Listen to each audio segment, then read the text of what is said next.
I wasn't searching for God in anything. I think I was just like going through a hard time during that time, and God just kind of found me in that time. It's been stronger faith than I like ever have had in my life. My name's Sierra Green. I'm a freshman at Maryland, and my major is journalism. I don't know what else. I'm from Maryland, so yeah, it wasn't that far of a commitment for me, but yeah. What do you like to do in your free time? In my free time, I like to cook and work out. Um, I'm a swimmer, so I have like, I don't know, I do club swim here too. Um, and I don't know, it's basically it. I just like to hang out and yeah, not much. What's your best meal that you cook? My best meal, oh, I think I cook good Mexican food. So anything like that, I think I'm good at. So is it like an enchilada or like a Yeah, taco or yeah. I feel like everything is easy, good. I don't know. hey, everything's easy when you know how to cook. I don't know how to cook, so for me it's a lot harder. No, I think you could learn it. I think cooking is easy once you get like the basic steps down. How long have you been cooking? Um, I feel like since I've been like young kid, maybe because I'm older sibling, so I kind of had to like take care of my sister and cook when my parents weren't there, so I had to learn. Well, good for you. It's a good skill. What about what's your stroke? What's your swimming routine? What thing do you swim? I swim. Well, I guess I kind of have to swim everything, but I would say my best stroke is breaststroke.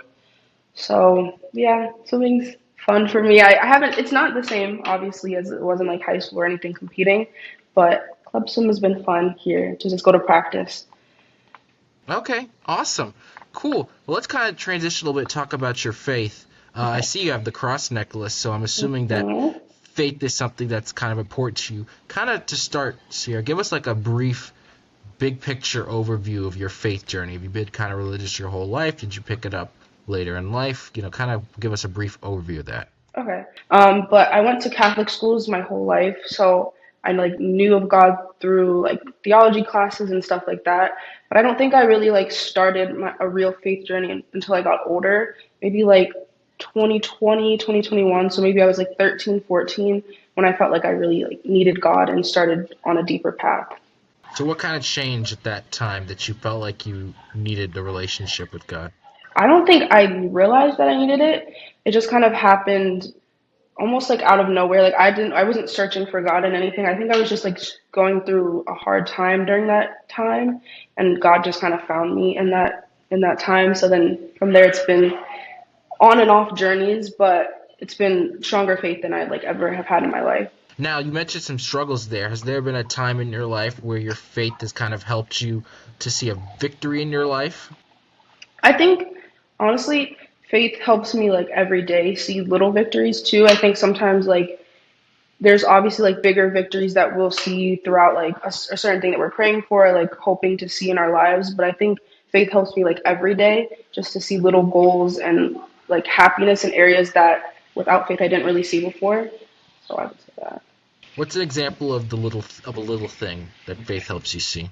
I think like just being grateful for everything that I have, like not just the bigger things, but like waking up and the ability to have an education or like food or just these like simple things that I kind of took for granted before, or like being able to go outside and like appreciate God's nature and things like that that some people might not think about daily.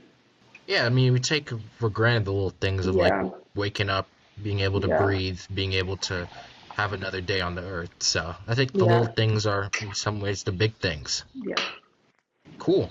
Now, if you had to pick a favorite Bible verse, what might that be for you? That's really hard. I have a notes app with some of the ones that I've liked. I think it depends on like how I'm feeling and maybe what I'm looking for from a verse. But one verse that I really like is Romans 8:28, and it kind of talks about like that things happen for like a reason and a purpose, and sometimes it's hard to see it in the moment, but that it's playing out for like a bigger reason.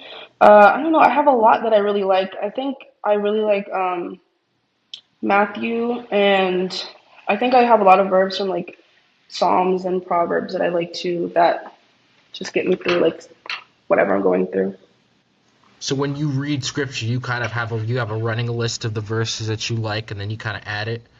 Yeah, I have like I highlight the verses that I really like when I'm reading and I just go through that. I'm trying to be better about actually reading like the whole Bible from start to finish. So I've started that. I'm still in Genesis, but I think going helping doing that is like really helpful. Although we know like a lot of the stories from like the beginning, it's like nice to read it again and see it again in a different light. Yeah, I feel like every time you read, there's always something new.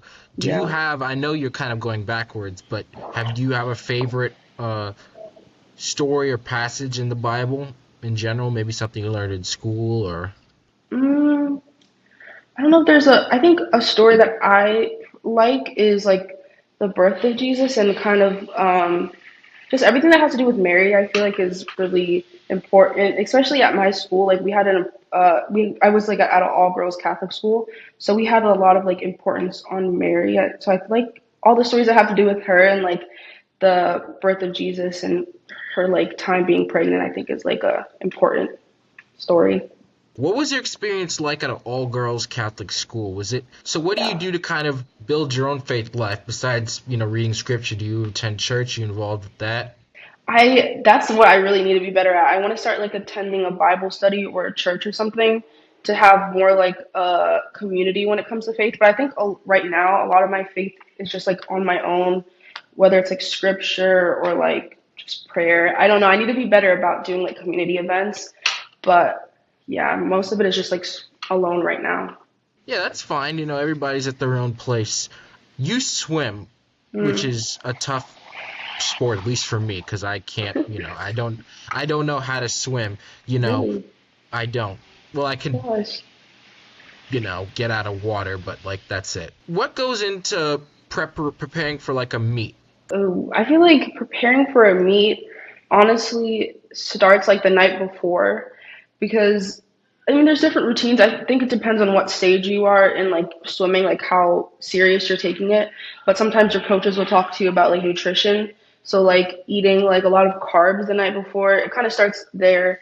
Then it depends on what time the swim is. Like there's a lot that goes into it, but I think just right before I like to like listen to music and have like electrolytes and water and get in the right mindset. I think swimming, I think every sport, but swimming in particular is like very in your mind. Like you have to have certain, I don't know, I think it's more because you obviously have the ability to swim the event. It's more just like you being in the right headspace to do it and to see yourself doing good in the event. So, yeah. So it's mental. Yeah, I would say it's mostly mental, honestly, because you've done it all before. It's nothing new. It's just about preparing yourself for the event. Okay. Now, what parallels do you see between swimming and faith, if any? Because I think, just like you said, faith is mental too. You Mm. know all the ability, you read the scripture, but how do you prepare yourself mentally to be strong in your faith? I think there is a lot of parallels because both force you to almost be like ready for the biggest challenges. Like a lot of like both faith and swimming or whatever sport, you have to have like a certain mindset going into like difficulties and like preparation for certain things. So like for swimming, it might be like making sure you're eating the right foods and stuff, but like if you're stepping into like a hard season of your life, it might just be like putting more devotion into like prayer and focusing on certain like beliefs and scriptures. I think they have like a lot of similarities. It's just about preparing yourself to get to the thing that you're worried about or what you have to face. And I think once you prepare, then you'll be able to feel more confident or Yeah, ready. Even yeah, with cooking, you yeah, can't just, put things together and just mix them up. You have to measure things. yeah. Everything's calculated, Mm. everything's routine, but it takes time to do that. Cool. So if someone were to ask you, Sierra, why do you love Jesus? How would you respond to that? I feel like there's a lot of layers to it. I think just for like a relationship, I think a lot of people like forget the relationship part and see it more as like a like God is somebody that's so much higher than us that we can't really relate to, that we only like go to for like moments of need or like begging for like a certain thing that we need in our lives. But I honestly appreciate most like the conversations that I have with God and just the little like daily like checkups and those type of things. And I think that a relationship with God, He's never going to leave you. He's always there. So that's something that I definitely appreciate the most in the relationship, and the reason that I probably love Him the most. And yeah, just having like daily talks, and yeah, I think that's most important. What do those talks kind of look like? For me, I think the beauty of having a relationship with God is that it can be at any time, like any place. So I would say it's mostly like in my room towards nighttime and in the morning, but it could just be anywhere when I feel like I need to talk to someone, or like it doesn't have to be like about something in like particular. It's like any relationship. I think some people treat their relationship with God almost different to other relationships. Like it's still something where you want to come to Him and like just talk about the things that are happening in your day, like things that are worrying you, things that you like were able to do throughout the day. I don't know. I think the talks look different every day, but maybe just coming to Him with like an open heart and being able to say whatever you want. Yeah, I think I like that too about God, where you can kind of just Yeah. come to God with an open heart and share whatever you feel. Yeah. That's what makes it enjoyable. What might you say, Sierra, to someone who may not be as invested in their faith right now? Maybe they've, been religious but have only kind of really started following Christ recently, or maybe they've never experienced Christ. What might you advise them? I would say like everybody's faith journey looks different and can come at different times. I also think there's like a lot of pressure for people that might just be getting into their faith to have like the perfect prayer or like know specifically how to face certain things. But I think that's the beauty of having a relationship with God. Like it's a walk that has different like ups and downs and comes with a lot of struggles. I can't like say this is why you should follow God. I think everybody needs to find God in their own way. Um, but I think, yeah, just taking it slow and also like letting go of a lot of things so that God can come to you in the ways that you want to see Him most. Ooh, that's a good one. Letting go of things so you can let God come when you Yeah. need to most. Has there been things that you've had to let go? Sometimes the learning the hard way, maybe? I think honestly, I've had to let go of everything because I think as like humans, we have this want to like be in charge of everything that we do in our lives, and we feel like we know ourselves better than anybody or we know best in our lives. When that's not true, like God sees the bigger picture and knows exactly what like part of our life we're in right now. So I think honestly, letting go of anything, especially like the things that give you stress or like that hold the most like weight in your life in a bad way, I think those are the most important to give to God. Yeah, because it makes your life a whole lot easier when you're not dealing with the stress of the world. Yeah. As hard as it can be, because we think we know what we're doing, we Yeah. know that we think we're better, we think we know what we're Yeah. doing. But that's what makes it so much better for us. That's awesome. Cool. Last question here for you, Sierra. Kind of want to challenge you to what we call an I will statement, which is a statement on something that you'd like to do to improve in your faith life. So what might be an I will statement that you'd like to work towards in the short term with your faith life? It's a hard question. I think honestly, what I just mentioned, just letting go of things, I think that sometimes it's easier like said than doing it.